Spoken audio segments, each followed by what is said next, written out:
H-1B visa और tariff का बुरा असर। अमेरिका में घंटी इंटरनेशनल छात्रों की संख्या।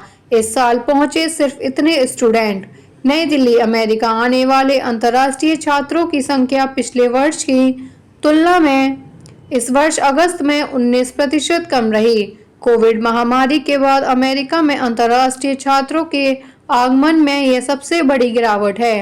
अंतर्राष्ट्रीय छात्रों के संख्या में यह गिरावट इसलिए आई है क्योंकि ट्रंप प्रशासन ने वीजा प्रक्रिया में देरी की, 19 देशों पर यात्रा प्रतिबंध लगाए, फिलिस्तीन समर्थक भाषण देने वाले अंतर्राष्ट्रीय छात्रों को निर्वासित करने की धमकी दी और छात्र वीजा आवेदकों की जांच कड़ी कर दी।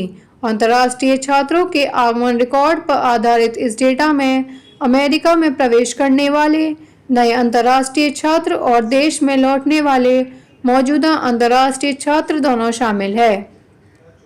इसका मतलब है कि सिर्फ नए छात्रों की संख्या ज्ञात नहीं है, लेकिन अतीत में अगस्त में आने वाले छात्र शरद ऋतु में नामांकन का संकेतक रहे हैं। ज़्यादातर अंतर्राष्ट्रीय छात्र अगस्त में शरद ऋतु सेमेस्टर के लिए पहुंचते हैं क्योंकि वे अपने कार्यक्रम शुरू होने से 30 दिन पहले देश में प्रवेश नहीं कर सकते। हाल के सरकारी आंकड़ों के अनुसार अमेरिका में किसी भी देश की तुलना में सबसे अधिक अंतर्राष्ट्रीय छात्र आते हैं, जिनकी संख्या लगभग 13 लाख के आसपास होती है।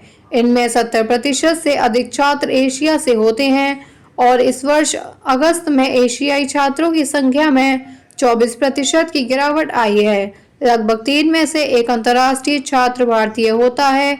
इस वर्ष अगस्त में भारतीय छात्रों की संख्या में 44% की गिरावट आई।